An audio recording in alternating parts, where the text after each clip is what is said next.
Good morning everyone. आज की class में हम बात करेंगे RSCIT आई लर्न के बारे में।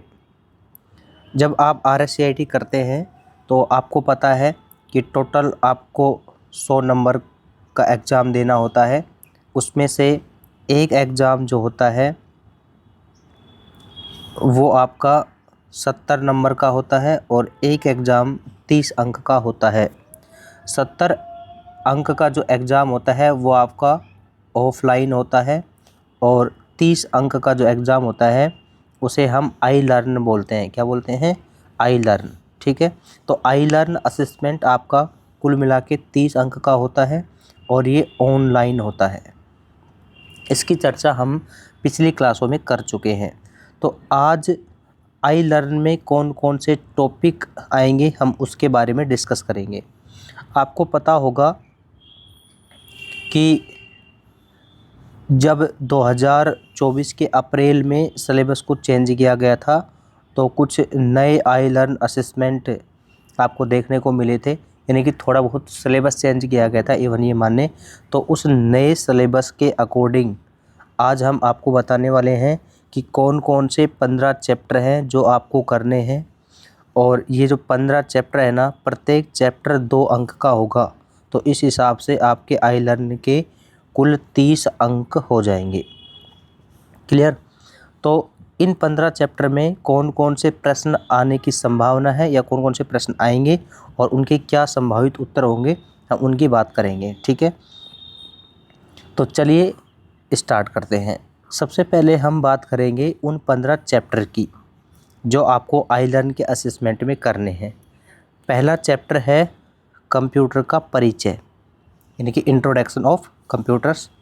दूसरा है कंप्यूटर सिस्टम। तीसरा अपने कंप्यूटर को जाने।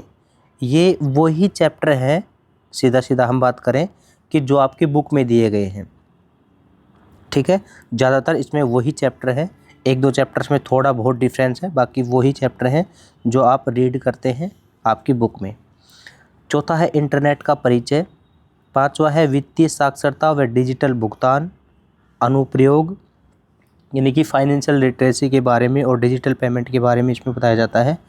इंटरनेट के अनुप्रयोग, applications of internet, mobile device, smartphone के साथ में कार्य करना, माइक्रोसॉफ्ट वर्ड, माइक्रोसॉफ्ट एक्सेल और माइक्रोसॉफ्ट पावर पॉइंट।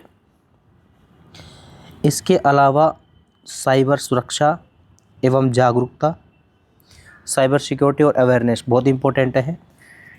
अन्य ऑफिस टूल्स, आईटी के उपयोगी अनुप्रयोग, नागरिक केंद्रित सेवाओं की जानकारी और राजस्थान के नागरिकों के लिए प्रमुख ई गवर्नेंस सेवाएं व योजनाएं।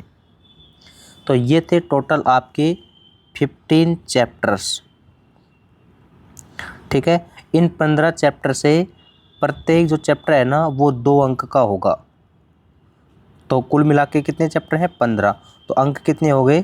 30 अंक। तो इस प्रकार से आपको 30 अंक मिलते हैं। अब कई बार ऐसा होता है कि मान लीजिए इन 30 अंक में से हमारे आए 12 अंक। कितने आए? 12 अंक। तो हम क्या हो जाएंगे? इसमें पास हो जाएंगे। अगर हम बात करें कि इसके लिए 30 के 30 अंक लाना ज़रूरी है क्या? नहीं, कोई ज़रूरी नहीं है। क्या 15 के 15 चैप्टर करने ज़रूरी है क्या? नहीं, कोई ज़रूरी नहीं है। इसमें सिंपल सा अपने को यह है कि 30 अंक में से 12 अंक लाने होते हैं। ठीक, अब वो 12 अंक चाहे तो आप शुरू के जो 6 चैप्टर है ना वो 6 चैप्टर करके और पूरे अंक ला करके टोटल 12 अंक हासिल कर सकते हैं। लेकिन कई बार ऐसा होता है कि जब हम आई लर्न करते हैं तो उसमें 1-2% गलत हो जाते हैं। तो ऐसी कंडीशन में 2 के 2 अंक नहीं आ पाते हैं। ठीक है, तो आप आई लर्न को थोड़ा सा बढ़ा सकते हैं। 7 आई लर्न कर सकते हैं, 8 कर सकते हैं, 9 कर सकते हैं, 10 कर सकते हैं, इस प्रकार से। ठीक है, वैसे तो मैं आपको यही कहूँगा कि जितने अंक आप इसमें ला सकें उतने ही कम हैं। तो आप टोटल जो 15 असेसमेंट हैं वो कंप्लीट, जो 15 चैप्टर हैं वो चैप्टर करें। ठीक है, अब हमने 15 के 15 चैप्टर कर लिए, लेकिन मान लीजिए इसमें से 3 चैप्टर ऐसे हैं या 2 चैप्टर ऐसे हैं या 5 चैप्टर ऐसे हैं जिनमें हमने कंप्लीट 2 के 2 अंक नहीं प्राप्त करे। ठीक है, मान लीजिए मैं एग्जाम्पल के रूप में 10वां 11वां 12वां 13 14 और 15 यही ले लेता हूँ। ठीक है, इनमें से अंक तो आने चाहिए थे 2, लेकिन हमारे आए 1.8। ठीक है, तो क्या हम इसको दोबारा से दे सकते हैं? यस, जिन भी चैप्टर्स में आपके अंक कम आए हैं उनको आप दोबारा से दे सकते हैं, री अटेम्प्ट कर सकते हैं। तो कुल मिला के आपके जो 15 चैप्टर है ना, प्रत्येक चैप्टर में आपको 2 ऑप्शन मिलते हैं, एक तो चांस 1 और एक चांस 2। ठीक है, अगर पहले चांस में आपके कंप्लीट नंबर नहीं आए, पूरे नंबर नहीं आए, तो आप दूसरा चांस उसमें ले सकते हैं और अपने नंबर को बढ़ा सकते हैं। ठीक है, तो ये थी आपकी कंप्लीट जानकारी आई लर्न के बारे में। आई लर्न असेसमेंट जो होते हैं वो एज ए प्रैक्टिकल होते हैं और ऑनलाइन होते हैं, इनकी चर्चा हमने पहले भी की है। तो अगर आई लर्न असेसमेंट से संबंधित कोई आपका प्रश्न रह गया हो तो कमेंट में आप बता सकते हैं। ये जो 15 चैप्टर है ना, इनके कौन कौन से क्वेश्चन आते हैं और इनके क्या उत्तर होते हैं वो हम आने वाली क्लासों में आपको बताएंगे।